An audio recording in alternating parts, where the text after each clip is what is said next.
Sahabat entrepreneur, salam hebat luar biasa. Ada sahabat SW30 bertanya gini, Pak, saya itu susah mengambil keputusan yang cepat.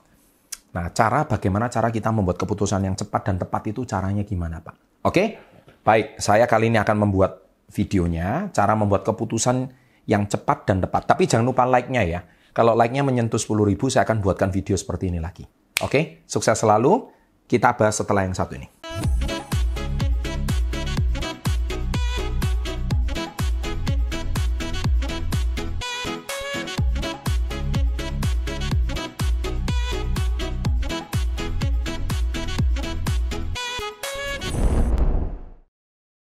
Nah, sebelum saya bahas cara membuat keputusan yang cepat, ini keputusan itu berarti sangat berhubungan dengan cara Anda itu berpikir. Nah, cara Anda berpikir pasti berhubungan dengan mindset. Kalau berhubungan dengan mindset itu pasti berhubungan dengan kebiasaan.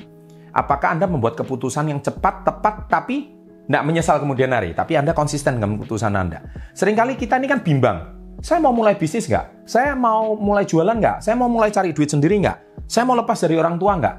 Nah, kegalauan-kegalauan seperti ini itu sangat berhubungan dengan mindset. Nah, mindset yang saya mau bahas di sini adalah kembali lagi bicara soal buku ini, Success Before 30 di halaman 23. Kembali lagi ke cerita soal mindset dan mental orang sukses.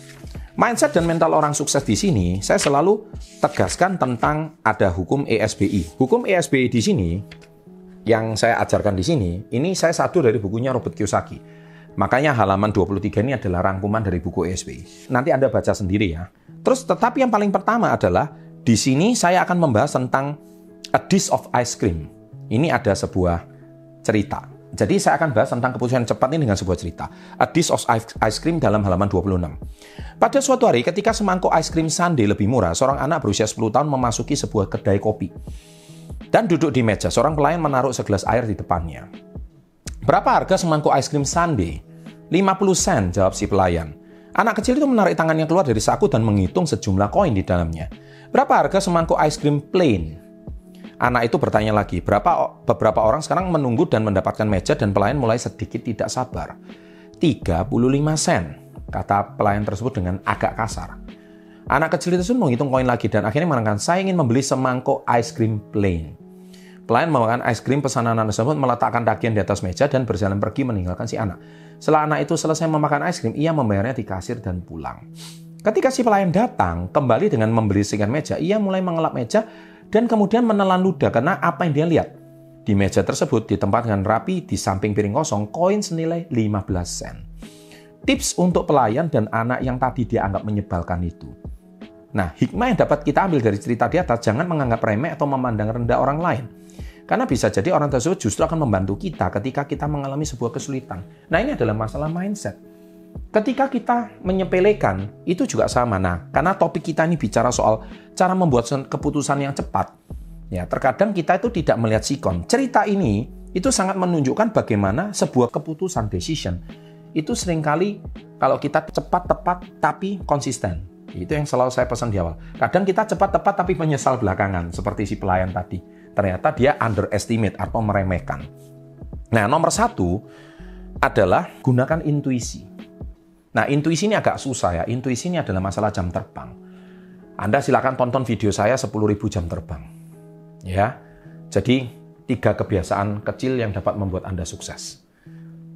Video itu udah ditonton jutaan orang. Dan di situ saya membahas tentang menggunakan intuisi 10.000 jam terbang. Karena dengan insting, kita nggak boleh anggap remeh anak kecil ini. Nah, itu kebetulan kita cepat. Yang kedua, bersikap tegas dalam membuat keputusan. Berapapun customer kita nggak boleh meremehkan dia anak kecil, berpakaian gembel, atau apapun. Kita mungkin bisa tertipu oleh penampilan. Tetapi dengan kita memberikan standar pelayanan yang sama, maka keputusan yang kita ambil itu akan menjadi keputusan yang sangat luar biasa. Yang ketiga, batasi alternatif pilihan. Jadi kita tuh jangan, di depan kita itu ada 5 hal. Contohnya, saya ngantar ibu, saya pergi ke pasar, saya ngerjakan tugas kuliah, saya harus ngirim barang ke JNE. Pilihannya terlalu banyak. Jadi Anda harus buat skala prioritas. Mana yang harus Anda selesaikan hari ini? Niscaya Anda akan jauh lebih cepat dan efektif mengerjakan sesuatu. Kalau terlalu banyak alternatif pilihan dan Anda tidak klasifikasi, akhirnya pekerjaan itu akan menjadi blur dan tidak ada yang selesai. nganter ibu juga enggak, nganter barang juga lupa. Anda tidak ada satu to-do list, tidak ada satu list yang harus Anda kerjakan sekarang. Ya. Nah, kemudian yang ketiga, lebih baik melangkah tapi salah kita perbaiki daripada Anda tidak melangkah. Saya menganut satu prinsip, saya lebih baik melangkah tapi salah daripada saya tidak melangkah. Kalau Anda tidak melangkah, sudah jelas-jelas Anda tidak tahu hasilnya. Tapi kalau Anda melangkah, bisa jadi salah, tapi kita perbaiki. Ya, itu prinsip saya. Saya membangun channel YouTube ini pun, saya juga tidak tahu masa depannya seperti apa. Tapi saya melangkah. Ketika saya melangkah, ternyata hasilnya bagus, saya teruskan. Tapi ketika saya melangkah, hasilnya tidak bagus, minimal saya sudah mencoba. Nah, itulah keputusan yang cepat dan tepat. Ya. Nah, yang kelima ya. Tadi itu yang keempat. Yang kelima adalah tanamkan mindset bahwa waktu itu berharga. Jadi waktu Anda dan waktu saya berharga. Anda meluangkan waktu 10 menit menonton video saya tahu waktu Anda itu berharga. Ini watch time video ini sebagian ditonton oleh 10 menit oleh orang. Saya tahu saya mengambil waktunya orang itu 10 menit. Dan saya tahu waktu 10 menit Anda berharga. Tapi kalau 10 menit ini bisa mengubah hidup dan masa depan kalian, worth it nggak video ini? Sangat worth it. Karena saya tahu waktu Anda berharga. Nah, jadi ketika saya membuat keputusan, tanamkan mindset bahwa waktu itu berharga. Ya. Nah, ketika banyak anak-anak muda membuang-buang waktunya, karena dia merasa hidupnya masih muda, hidupnya masih panjang, nggak punya tujuan. Tapi kalau dia sudah punya mindset bahwa waktu ini sangat berharga, saya akan sukses secepat mungkin, saya akan sukses sedini mungkin, saya akan sukses lebih cepat daripada orang lain, teman-teman saya santai, saya akan kejar masa depan terlebih dahulu. Anda akan menjadi pribadi yang jauh lebih kompeten, jauh lebih positif dan optimis. Ya, kira-kira demikian yang saya bisa sampaikan. Jangan lupa like-nya ya, kalau tembus 10.000 saya akan buatkan video berikutnya. Sukses selalu, and salam hebat luar biasa.